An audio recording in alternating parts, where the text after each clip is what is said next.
नमस्कार व्यूअर्स। तो हाइड्रोजन की सीरीज़ में पार्ट 11 जिसके अंतर्गत आज हम बात करेंगे hardness of water. This very important topic, hardness of water. आज इस पार्ट में दो हिस्सा देखेंगे, एक तो इसकी डिफिनीशंस, हार्डनेस ऑफ वाटर होती क्या है, और दूसरा पार्ट हम इसका देखेंगे प्रकार, types of hardness of water. ठीक है, तो लेट वी स्टार्ट इट।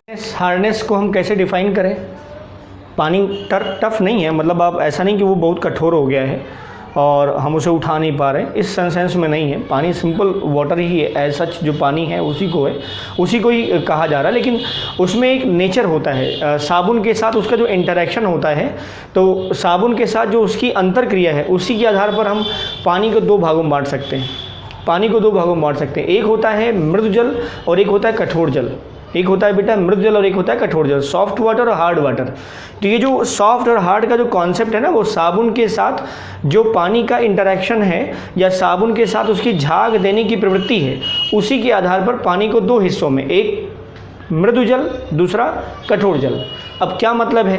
तो ऐसा जल जो साबुन के साथ आसानी से झाग दे दे, ऐसा जल जो साबुन के साथ आसानी से झाग दे दे, उसे हम क्या कहेंगे? मृदु जल कहेंगे। तो साबुन के साथ आसानी से झाग देने वाला जल क्या होगा? मृदु होगा। क्या होगा बेटा? मृदु होगा। और कठिनाई से झाग देने वाला जल क्या होगा? कठोर होगा। ठीक है, तो जो जल साबुन के साथ आसानी से झाग दे देता है उसे कहते हैं मृदु जल, और जो जल साबुन के साथ आसानी से झाग नहीं देता, कठोर जल। ठीक है, अब थोड़ा सा धैर्य रखो, हम पूरी बात बता देते हैं कि आखिर ऐसा होता क्यों है। देखो, साबुन जो होता है ये उच्च वसीय अम्लों के सोडियम या पोटेशियम लवण होते हैं। हम साबुन की बात कर रहे हैं जो प्राकृतिक स्रोतों से प्राप्त होता है, तेल या वसा से।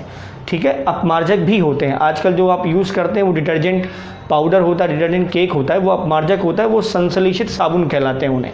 लेकिन हम जो साबुन की इस समय बात कर रहे हैं वो प्राकृतिक स्रोतों से जो प्राप्त उच्च वसीय अम्ल होते हैं, जिनमें कार्बन के नंबर्स बहुत ज़्यादा होते हैं। तो उच्च वसीय अम्लों के जो कार्बोक्सिलिक यौगिक होते हैं, जैसे ये है, अब ये आर की वैल्यू बहुत ज़्यादा है। आर की value it may be greater than 14 carbon, 14, 15, 16, 17। ठीक है, आपने एक टॉपिक पढ़ा, एक कंपाउंड पढ़ा होगा, सोडियम स्टीयरेट। सोडियम स्टीयरेट, तो तेल जो होता है वो स्टीयरिन होता है, तो वो वास्तव में ट्राइग्लिसराइड्स होते हैं। किसके? ट्राइग्लिसराइड्स। ग्लिसरॉल के साथ कार्बोक्सिलिक एसिड के साथ जो reaction, glycerol carboxylic acid reaction जो होती है, तो उच्च वसा हैवी होते हैं वो। और वो आप कह सकते हैं कि वहाँ आर का नंबर 17 होता है, C1735। ठीक है, तो जो साबुन होता है ये उच्च वसीय अम्ल है, आर की संख्या। अब इसके साथ हम डायरेक्ट रिएक्शन दिखा रहे हैं बेटा, ध्यान रखिएगा। अभी हम साबुन बनाने की प्रोसेस बता देते हैं आपको। तो ये जो हो जाएगा, ये हो जाएगा RCOONA और प्लस H2। तो ये जनरल रिएक्शन थी कि कैसे ये बना। तो ये है सोडियम कार्बोक्सिलेट, और वास्तव में साबुन का यही फार्मूला होता है, यही होता है सोप। क्या होता है ये? सोप। अब जरा देखो ये कैसे, तो स्टीयरिन हम लिख रहे हैं, स्टीयरिन, ये है स्टीयरिन, आर। ठीक है, ये आर क्या है? आर को ले लीजिए आप C1735, C17H35 आर, तो कार्बन ज़्यादा हो गए। इसी की क्रिया करा दीजिए सोडियम हाइड्रोक्साइड के साथ 3 टाइम्स, तो इसको उबाल दीजिए, तो होगा क्या? ये एस्टर है। अगर आप देखें तो RCOOR, RCOR, तो RCOR, तो ये ग्लिसरॉल का पार्ट है, इसलिए इसको बोला जाता है ट्राइग्लिसराइड। ट्राइग्लिसराइड, तो ट्राइग्लिसराइड्स ऑफ फैटी एसिड, या कह सकते हैं हाँ फैटी एसिड, ये बोल सकते हैं। वसीय अम्लों के ट्राइग्लिसराइड्स होते हैं ये। ठीक है, उच्च वसीय अम्लों के, तो हायर फैटी एसिड्स के। हायर मतलब यहाँ जो रिलेशन है वो कार्बन के नंबर से है, कार्बन के नंबर्स यहाँ बहुत ज़्यादा होते हैं, तो these are the triglycerides of higher fatty acids. वैसे जो फार्मूला हमने लिखा है वो है स्टीयरिन का, ये जो तेल या ऑयल होता है उसी का फार्मूला है ये स्टीयरिन। तो ये है, क्षार के साथ अगर रिएक्शन होगी तो अब होगा क्या? देखो एस्टर, आप जानते हैं ये टूटेगा तो ये निकलेगा और यहाँ से ये पोर्शन निकलेगा। ठीक है, तो क्या बना? देखो OH गया, ये वाला पोर्शन निकलेगा यहाँ से। यहाँ से निकालो, ये गया, ये गया। अब यहाँ से क्या हुआ, ये OH वाला पोर्शन इसके साथ आएगा, ये OH वाला 3 टाइम्स है ना, यहाँ से, तो क्या मिल गया आपको, ये मिल गया आपको CH2OH, CHOH, और ये हो गया CH2OH। What is this, this is glycerol. वही ग्लिसरॉल या ग्लिसरीन जो आप यूज़ करते हैं ठंडियों में, ग्लिसरॉल या ग्लिसरीन, यही फार्मूला होता है, CH2OH, CHOH, CH2OH। और यहाँ क्या बना बेटा, RCOONA, क्योंकि यहाँ माइनस, यहाँ क्या है प्लस, यहाँ पर भी RCONA, तो ये हो गया RCOONA। कितनी बार, 3 बार। ये एक अणु है, दूसरा, ये तीसरा अणु है, ठीक है। तो ये मिल गया, और यही वास्तव में क्या है, सोप। This is soap. तो सोप जो है वो उच्च वसीय अम्लों के सोडियम या पोटेशियम लवण होते हैं। यही हमने बोला था यहाँ अभी कि जो सोप होता है, सोप, ये उच्च वसीय अम्लों के सोडियम या पोटेशियम लवण होते हैं। क्लियर। अब होता क्या है, ये जो सोप है, ये साबुन, जब ये साबुन है, इसको जब हम पानी में घोलते हैं तो पानी के अणुओं के द्वारा ये जलापघटित हो जाता है, और जलापघटन के बाद ये मिसल बनाता है, या कह सकते हैं झाग बनाता है। अब मान लीजिए जब ये हिस्सा जलापघटित होगा तो ये टूटेगा RCOO minus plus Na plus में, ठीक। ये जब पानी में फ्री होता है, ध्यान रखिएगा, ये जब पानी में फ्री होता है बेटा, ये जब फ्री होगा, मुक्त अवस्था में होगा, तभी झाग बनेगा, तभी जो है फ्रोथ जो है बनेगी। फ्रोथ या झाग या फोम तभी बनेगा जब ये कार्बोक्सिलेट वाला पोर्शन फ्री होगा। अगर ये कार्बोक्सिलेट वाला पोर्शन फ्री नहीं है, किसी दूसरे के साथ जाके जुड़ जा रहा है जिसके साथ एफिनिटी इसकी ज़्यादा हो, अगर ये वाला पोर्शन फ्री नहीं है तो झाग नहीं बनेगा। अगर ये वाला पोर्शन फ्री नहीं है तो झाग नहीं बनेगा। और झाग कब बनेगा, जब ये वाला पोर्शन फ्री हो।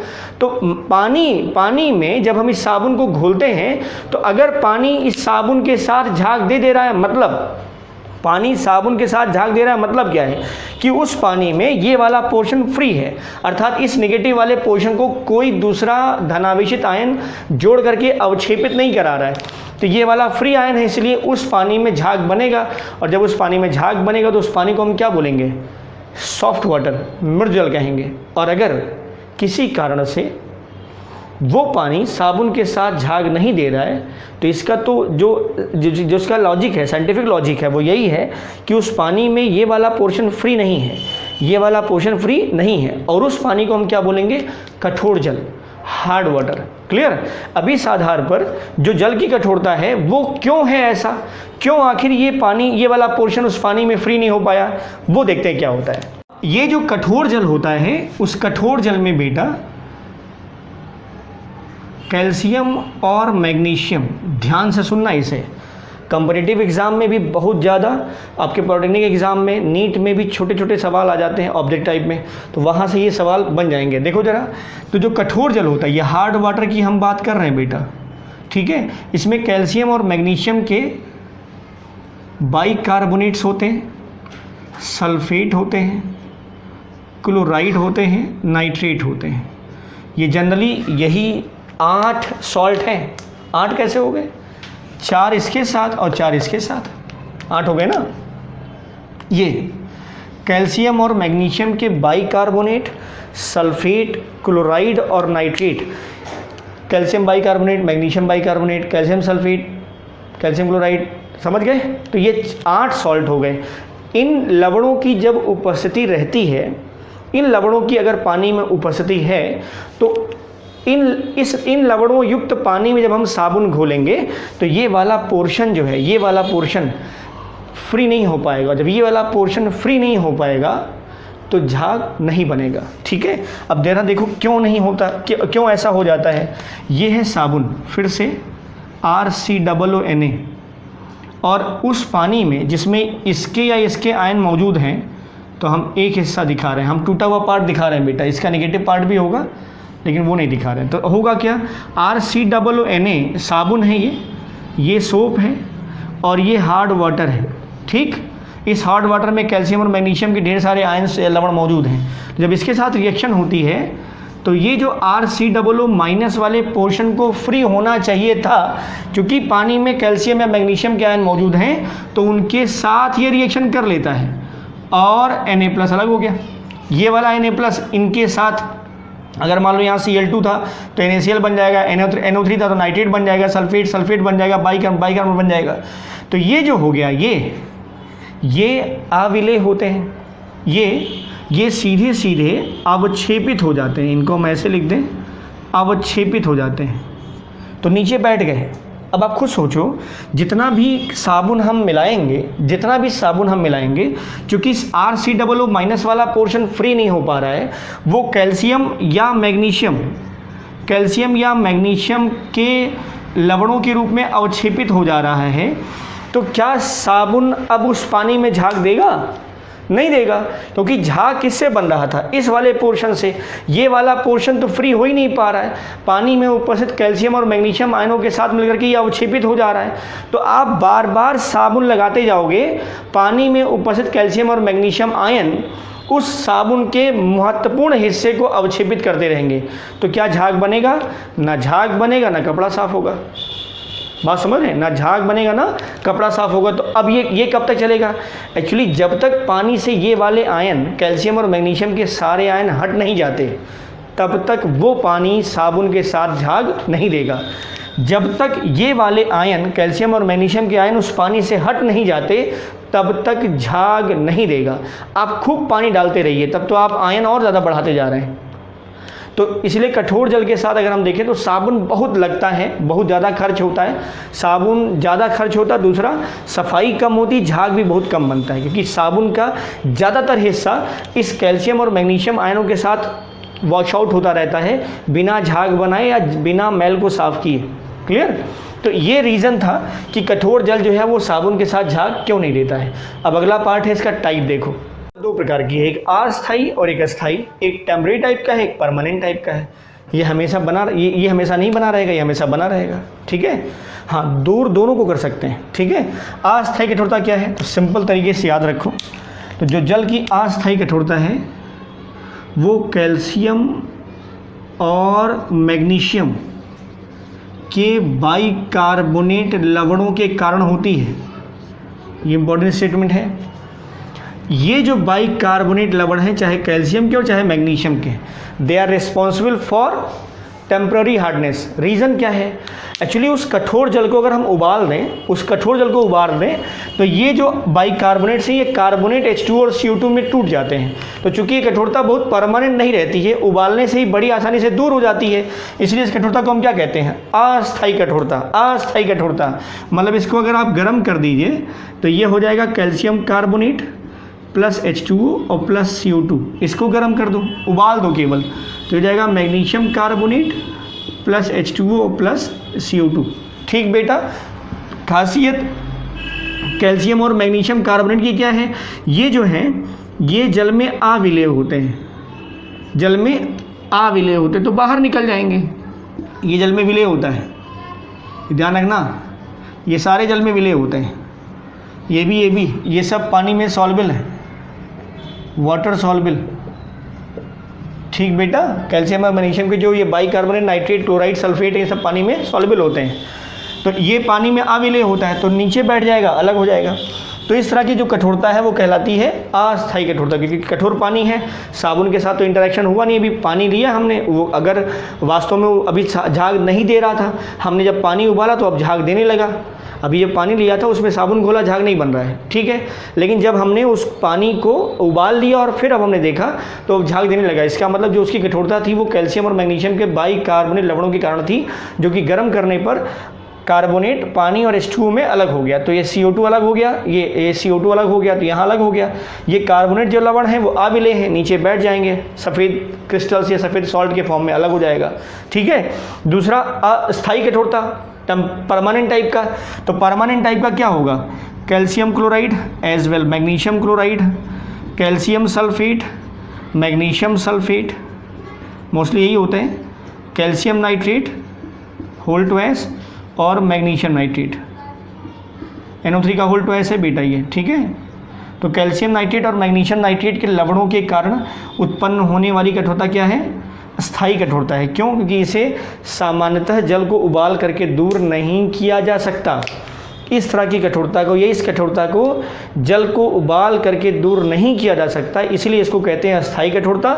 और इस तरह कठोरता को जल को अस्थायी गर्म करके ही आसानी से दूर कर सकते हैं, इसलिए कहते हैं अस्थायी कठोरता। क्लियर? जो कठोर जल होता है वो पीने के योग्य नहीं होता, ये ध्यान रखिएगा।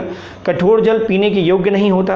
कठोर जल को जो बड़ी बड़ी फैक्ट्रियों के बॉयलर्स होते हैं, जहाँ स्टीम बनाया जाता है, जहाँ जैसे बियर है, जहाँ शराब बनाई जाती है, जहाँ अल्कोहल बनाया जाता है, जहाँ पेपर इंडस्ट्री बनती है, maximum textile industry, paint industry, जहाँ जहाँ हमें हीट की ज़रूरत पड़ती है, उन सभी में हम ज़्यादातर जो प्रेफर करते हैं वो स्टीम की हीटिंग के द्वारा प्रेफर करते हैं। तो स्टीम को अगर बनाना हो तो आपको पानी उबालना पड़ेगा। तो पानी उबालने के लिए एक इंस्ट्रूमेंट जो इस्तेमाल करते हैं वो कहलाता है बॉयलर। ठीक है, बॉयलर क्या कहलाता है? बॉयलर। तो इस तरह के कठोर जल को सीधे बॉयलर में नहीं डालना चाहिए।